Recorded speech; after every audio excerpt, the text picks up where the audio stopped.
There is a huge thing going on right now with a popular filmmaker and YouTube creator, but also a Blender artist who's popular for making the Backrooms series, which blew up like 4 years ago. And now out of nowhere, he's making a feature film with A-listers, multiple studios, and millions of dollars.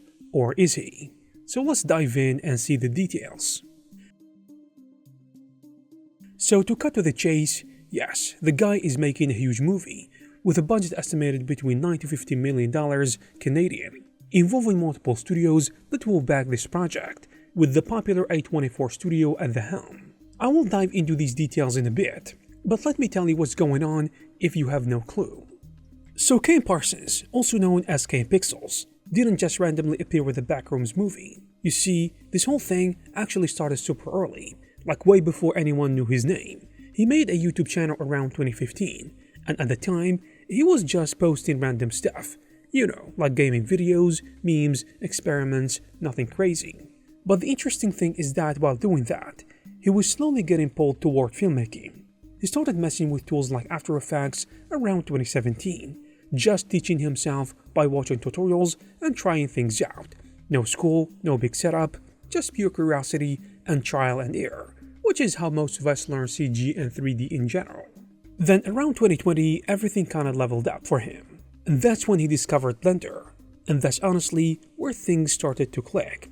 Suddenly he could build environments, do lighting, and create effects. He even said that this period was when his skills improved the most, because he finally had full creative freedom. But here is the part that people don't see. For a long time, it still wasn't working. His actual short films didn't really get attention. The stuff he cared about, like storytelling and filmmaking, wasn't blowing up. Meanwhile, the more random content was actually doing better. So instead of chasing views, he just kept improving quietly, even submitting some of his films to small festivals, instead of relying on YouTube. Then came the big moment that changed everything. In late 2021, he saw an image of the Backrooms creepypasta, that weird empty yellow space, and decided to make a short film based on it. No big expectations, right? He literally thought it would be just another one-off project. He uploaded the Backrooms found footage in January of 2022, and at first it was just another upload, but then suddenly it started exploding. Within a few months, he jumped to 10 million views, and I personally made many videos about Blender projects on this YouTube channel, and his videos were actually some of the best. And the craziest part, he was like 16 years old when this happened. From there, everything snowballed. So what was supposed to be one video turned into a full series, so he kept building the world, adding more, improving the visuals, and more people got hooked. It wasn't just visual though, it became its own thing, like a new kind of internet horror, and that's when Hollywood stepped in. Because now he wasn't just a kid making videos, he was someone who could direct, do VFX, build atmospheres, and tell good stories. And he already had millions of people watching, so imagine what would happen if you can scale that up, and throw millions of dollars on top.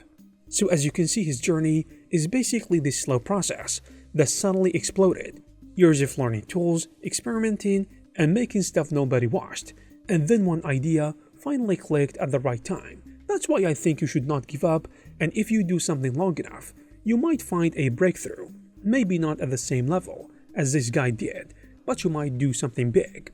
From the outside, it looks like an overnight success, to be honest, but when you look closer, it is really years of building skills, then one viral moment, and everything changes. I honestly think he was smart because when something works, don't change it. Just make it better and create more of it. So how did Kane Parsons fund the movie? Well, the quick answer, as you probably know, is that it is funded by multiple studios, as I said. So when people hear he's directing an A24 movie, they instantly imagine Kane somehow funding it itself, like he made money on YouTube and then jumped into Hollywood. If this was your first thought, then this is not how things work at all, because Kane didn't pay for anything on that level. A movie like The Backrooms involved full crews, actors, locations, post-production, marketing, and so on, which is millions of dollars. And there is no realistic way a YouTuber, and even a successful one, just casually funding such a movie. Maybe Mr. Beast can do that at least, but it is still a huge gamble.